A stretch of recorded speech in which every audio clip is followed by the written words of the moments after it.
Bonjour et bienvenue pour ce culte télévisé de notre communauté protestante de Pandon-Luxembourg dans le cœur, le 6e et 7e arrondissement de Paris.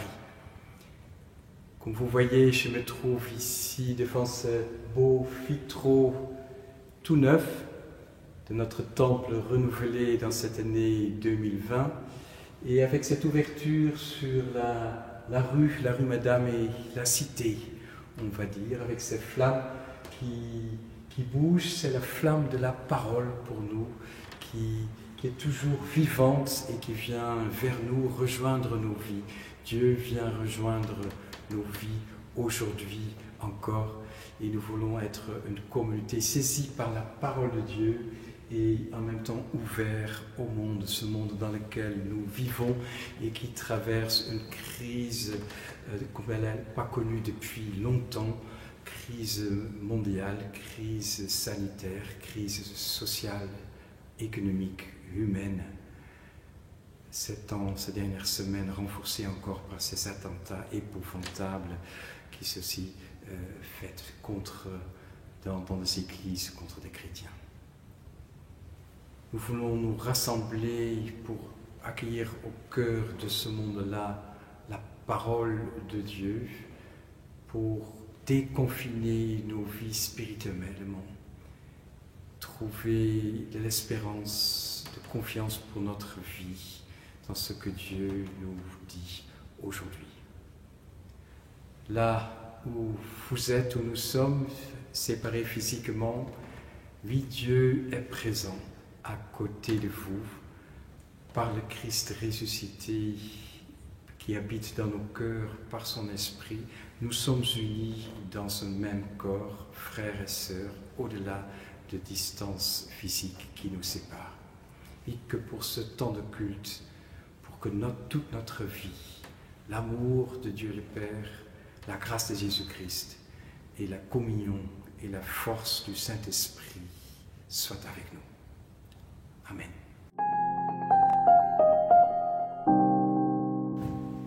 Chers frères et sœurs, je vous invite maintenant à nous tourner vers Dieu avec un psaume. Ce psaume qui nous aide toujours à prier quand nous cherchons nous-mêmes les mots pour s'adresser à Dieu, à l'Éternel.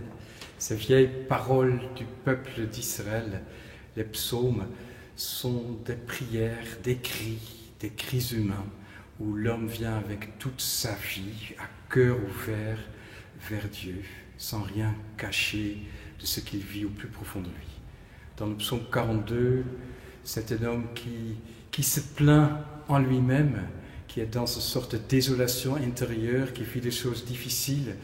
Il parle à lui-même, il parle ensuite à Dieu, et il va de l'enfermement, de la plainte, vers un horizon ouvert de confiance renouvelée avec Dieu. Écoutons ce psaume 42 qui sera lu par mon collègue Christian. Psaume 42. Comme une biche soupire après l'eau du ruisseau, moi aussi je soupire après toi, ô Dieu. J'ai soif de Dieu, du Dieu vivant. Quand pourrai-je enfin entrer dans son temple pour me présenter devant lui? Jour et nuit, j'ai ma ration de larmes, car on me dit sans cesse, ton Dieu, que fait-il donc?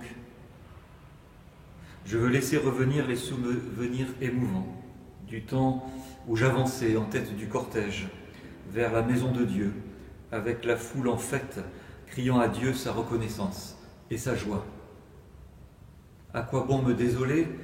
À quoi bon me plaindre de mon sort?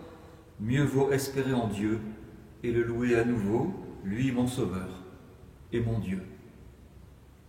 Au lieu de me désoler, je veux m'adresser à toi, ô Dieu, de l'endroit où je suis, aux sources du Jourdain, près du mont Petit, dans les montagnes de l'Hermon. Tu fais gronder les torrents, un flot en appelle un autre, tu les fais tous déferler sur moi, je suis complètement submergé. Que le Seigneur me montre sa bonté le jour, et je passerai la nuit à chanter pour lui, à prier le Dieu qui me fait vivre. Je veux dire à Dieu, à mon rocher, pourquoi m'as-tu oublié? Pourquoi dois-je vivre accablé? Pourquoi laisses-tu mes ennemis m'écraser? Me voilà complètement brisé par leurs insultes, quand ils me disent sans cesse « Ton Dieu, que fait-il donc ?» À quoi bon me désoler? À quoi bon me plaindre de mon sort? Mieux vaut espérer en Dieu et le louer à nouveau, lui, mon Sauveur et mon Dieu. Depuis le temps de Calvin, la communauté protestante réformée aime chanter les psaumes.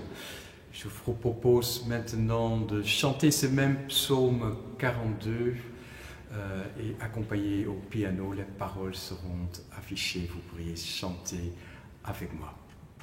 Comme un cerf altéré pourchassant le frais des eaux, ô Seigneur, ainsi mon âme soupira tes ruisseaux. Elle a soif de Dieu vivant, et ses cris en le cherchant. Ô mon Dieu, quand donc sera-ce que mes yeux verront ta face?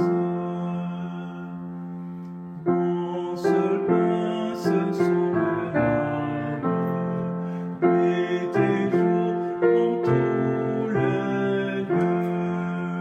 Penserai de mes alarmes, comme dit, où est ton Dieu? Mon cœur songe au temps passé, et vers ton temple j'avançais, aux accents de la tempête, au milieu d'un peuple en fête. Mais pourquoi pleurer mon âme et frémir d'un tel effroi, quand celui que tu réclames est toujours auprès de toi? Tourne-toi vers ton Sauveur, il apaisera ton cœur, et les chants mourront encore le Seigneur que tu implores.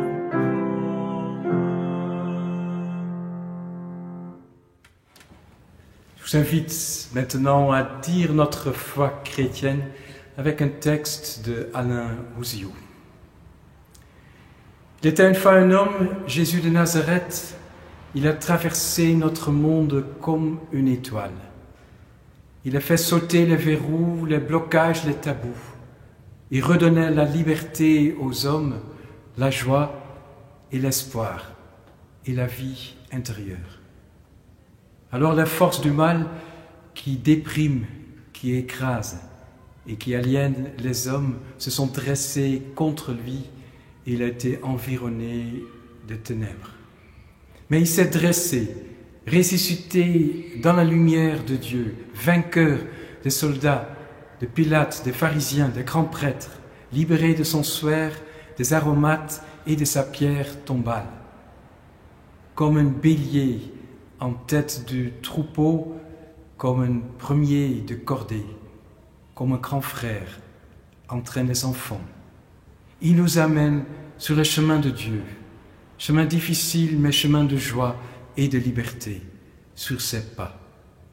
Il amène ceux d'entre nous qui sont emprisonnés dans les mailles des filets de leur vie.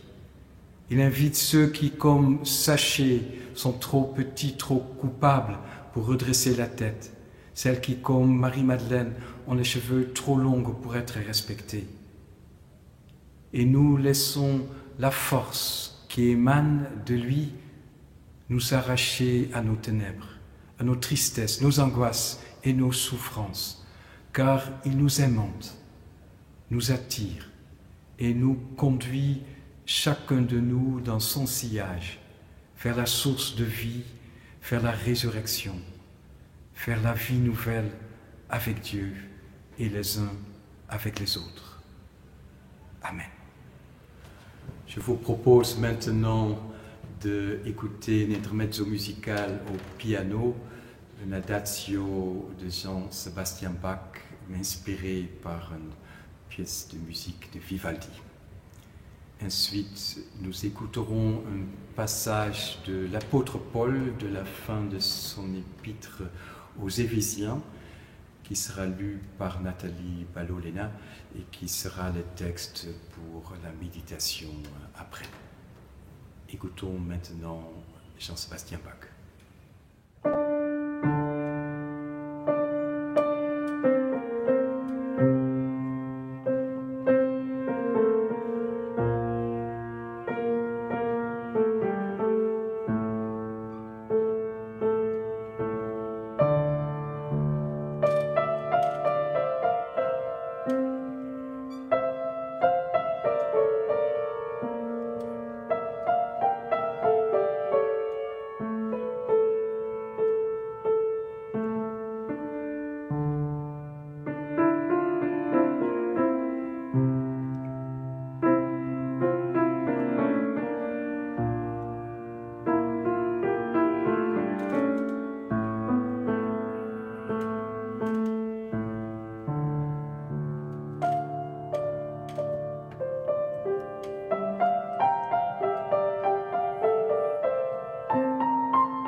Nous lisons dans la lettre aux Éphésiens au chapitre 6, les versets 10 à 20.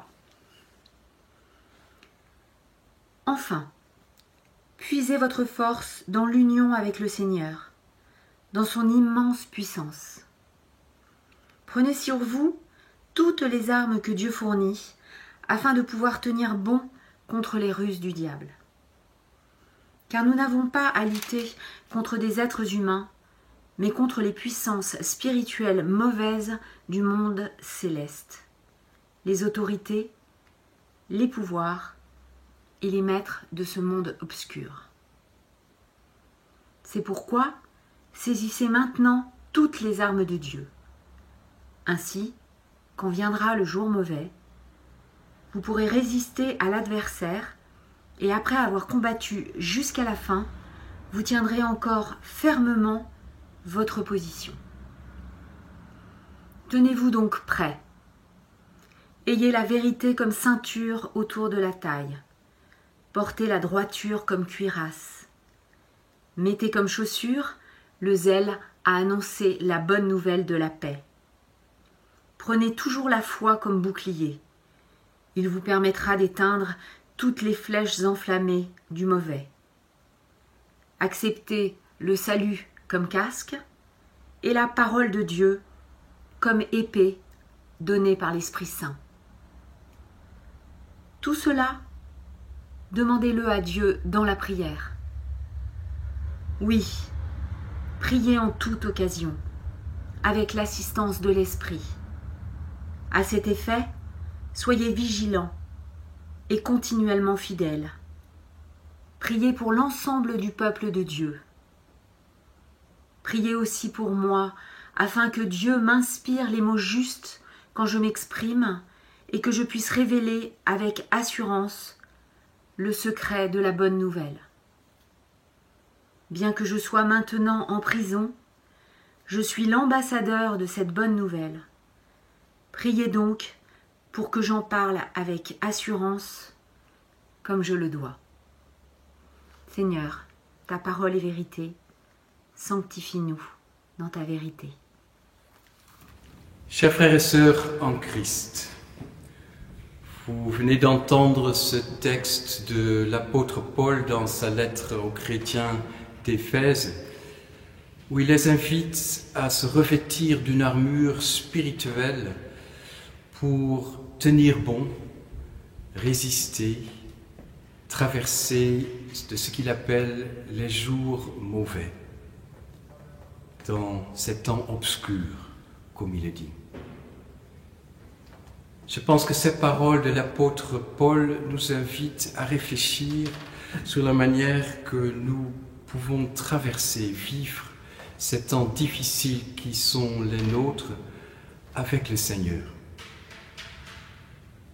en cherchant nos forces en lui pour nous accompagner, nous encourager, nous soutenir dans les temps difficiles que nous traversons.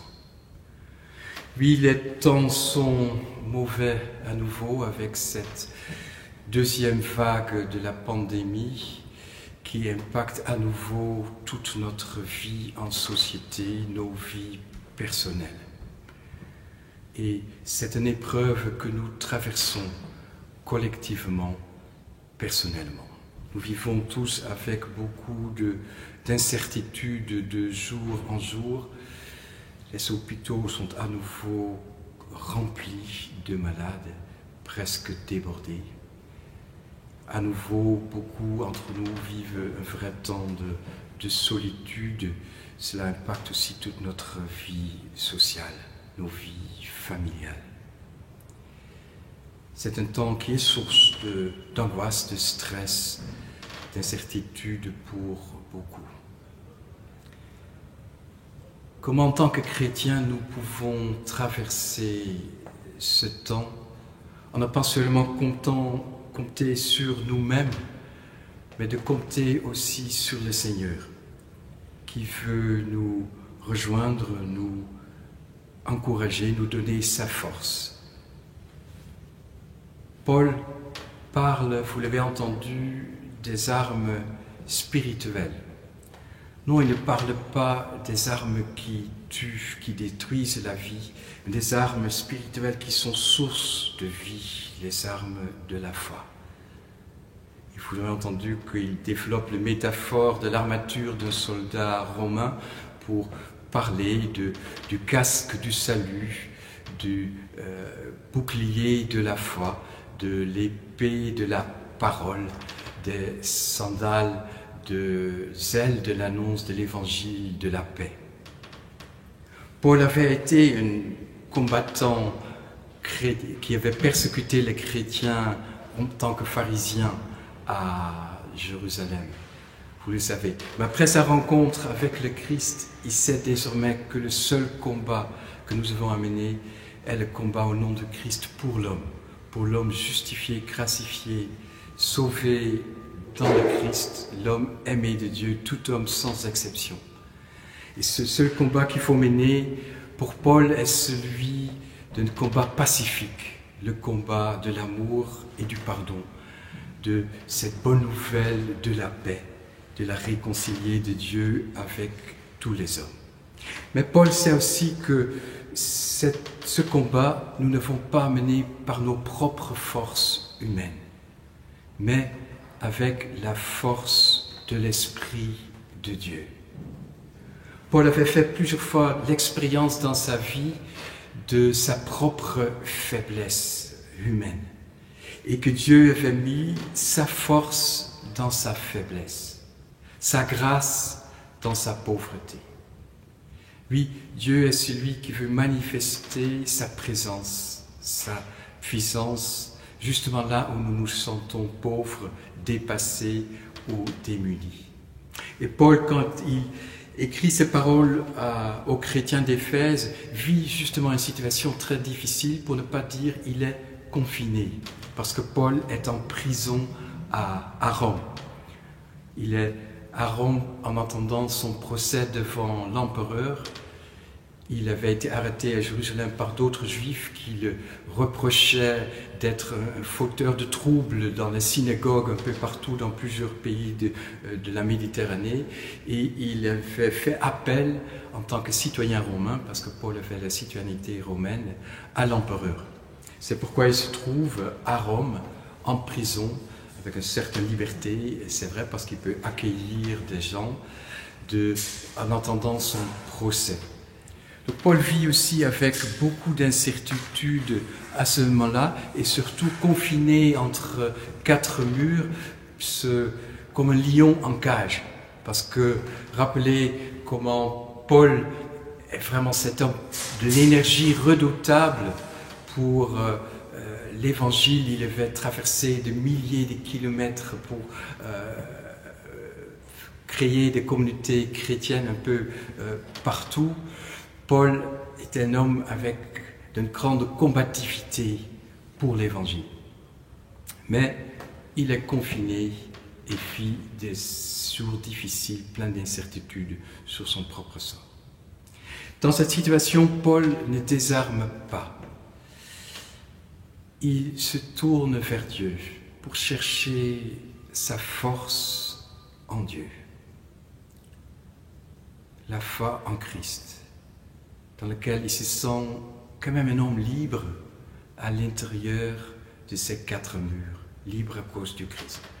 Paul cherche les armes de la prière, il demande que les autres prient pour lui, il prie pour les autres, il écrit des lettres à ces différentes communautés qu'il avait fondées, il trouve sa joie de parler de Jésus, d'être témoin du Christ là où il peut.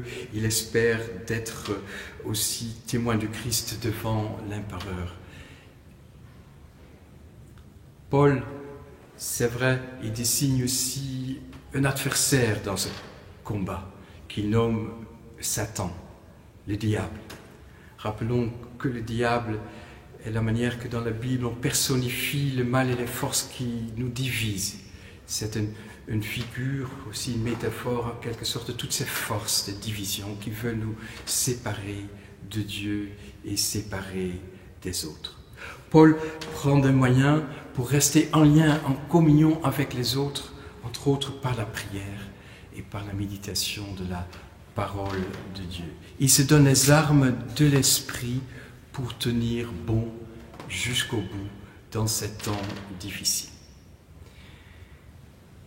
Et ce texte nous invite ainsi à nous interroger quelle arme de l'esprit nous pouvons prendre aujourd'hui pour nous, pour traverser ce temps de crise sanitaire qui impacte tellement notre vie à nouveau. Comment nous pouvons rester solidaires les uns avec les autres et ceux qui sont peut-être le plus isolés ou en souffrance parmi nous.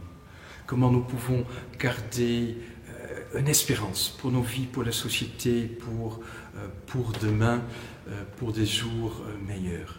Comment tenir bon dans cette épreuve que nous traversons, sachant que nos forces humaines sont souvent si limitées et que Dieu veut mettre sa force dans nos vies. Mais Paul sait que la vie spirituelle est quelque chose de très concret et que pour cela il faut se donner des moyens concrets. C'est cela qu'il appelle les armes spirituelles. Cela se vit au quotidien en donnant à Dieu la possibilité de nous rejoindre, de nous soutenir, de nous donner ce que chacun de nous avons besoin. Et cela demande que nous nous donnons des occasions, des espaces où Dieu peut nous rejoindre ainsi. Dans cette grande diversité sans doute de ce que chacun de nous peut se donner comme moyen. Pour certains sera sans doute la prière, pour d'autres la parole de Dieu, pour d'autres le lien avec la communauté chrétienne. Quels moyens vous pouvez vous donner dans ce temps à venir pour que Dieu vous donne les forces, le courage que vous avez besoin pour le combat que nous avons chacune à mener à notre place. Je connais des chrétiens qui prient par exemple des psaumes régulièrement. Ces psaumes dans lesquels on trouve toute la vie humaine avec sa détresse, ses cris de colère et aussi cet appel à la confiance en Dieu. Je connais ceux qui lisent le psaume 23, « Le Seigneur est mon berger, je ne crains aucun mal parce que son bâton me guide, il me mène vers des eaux paisibles. » Il le prie chaque jour ou régulièrement pour que ces paroles vont nous habiter et deviennent une parole de confiance et d'espérance en Dieu. Je connais des chrétiens qui lisent de temps en temps les béatitudes. Heureux les artisans de paix, heureux les doux, pour que ces paroles dans lesquelles tout l'esprit du Christ est vivant et présent, pour que cela devienne des paroles qui nous portent, des paroles de lumière, des paroles dans lesquelles Dieu nous rejoint pour notre vie. Je connais ceux qui lisent chaque jour une petite parole de Thésée pour chaque jour que je distribue régulièrement et que vous pouvez trouver facilement sur le site de la communauté Thésée ou de notre paroisse. Il y a ceux qui font passer à nouveau des coups de téléphone aux autres qui sont isolés dans notre communauté et pour découvrir que Dieu nous parle aussi à travers ces situations-là, à travers l'autre. À chacun de nous de trouver l'arme spirituelle, le moyen spirituel qui peut nous aider, qui peut être un pas de plus pour vivre cette période difficile avec Dieu, pour que Dieu puisse mettre sa présence, sa puissance, sa force dans nos faiblesses, notre fatigue, notre sentiment d'isolement qui ce temps peut amener pour nous. Je termine avec un petit moment où chacun peut-être puisse poser cette question. Qu'est-ce que je puisse faire comme pas de plus dans ma relation avec Dieu pour qu'il puisse me rejoindre, donner sa force, sa lumière, son encouragement dans le temps à venir. Nous en avons tous besoin. Ne comptez pas seulement sur nos propres forces, comptons aussi sur Dieu pour traverser cette période. Chacun de nous, ensemble en communauté.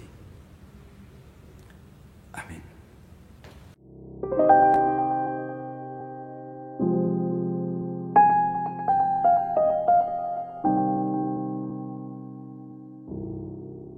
Je vous propose maintenant un cantique, toi qui disposes de toutes choses et nous le donnes chaque jour, accompagné au piano. Vous pouvez le chanter avec moi si vous le souhaitez, les paroles seront affichées.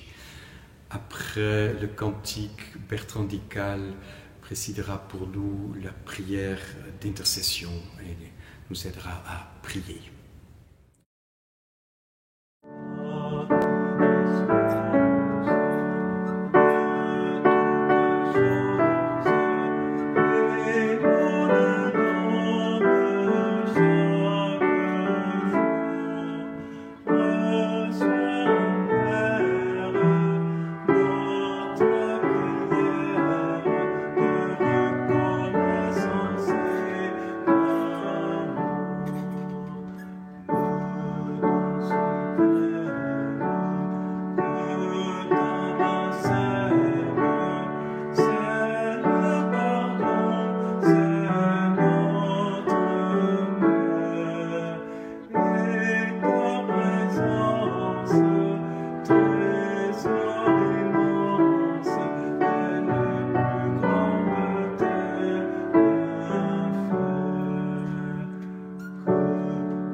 Seigneur, nous qui sommes réunis et éparpillés à la fois, donne-nous de tenir ferme, comme le dit le texte de Paul que nous avons lu tout à l'heure.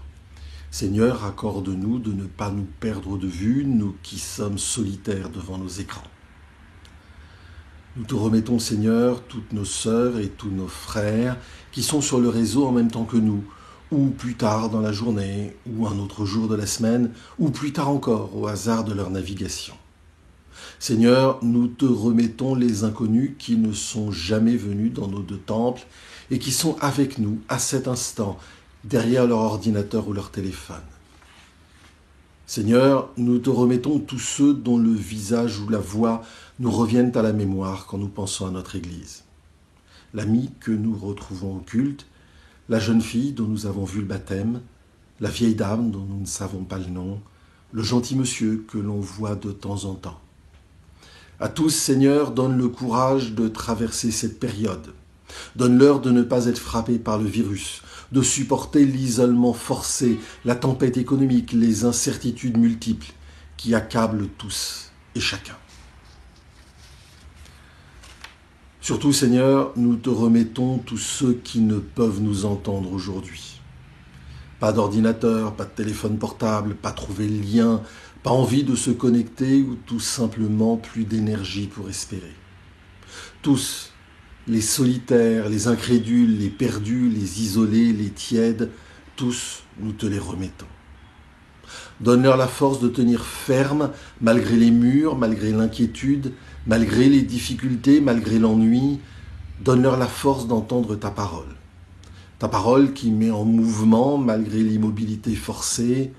Ta parole qui nous rassemble à ton service. Ta parole qui nous réunit aujourd'hui sur les réseaux avec le même amour et la même confiance que dans nos temples de pierre. Amen. Je vous invite maintenant, chers frères et sœurs, de prier la prière universelle de tous les chrétiens, avec la prière que Jésus nous a enseignée. Prions ensemble. Notre Père qui es aux cieux, que ton nom soit sanctifié, que ton règne vienne, que ta volonté soit faite sur la terre comme au ciel. Donne-nous aujourd'hui notre pain de ce jour. Pardonne-nous nos offenses comme nous pardonnons aussi à ceux qui nous ont offensés. Et ne nous laisse pas entrer en tentation, mais délivre-nous du mal. Car c'est à toi qu'appartiennent le règne, la puissance et la gloire. Amen. À la fin de ce culte, recevrez maintenant une parole d'envoi inspirée par Alain Ouzillot à nouveau et la bénédiction de la part de notre Dieu. Pour aujourd'hui et pour demain, voici ce qu'il nous faut. La confiance que Dieu est avec nous sur le chemin de la vie et nous porte de jour en jour.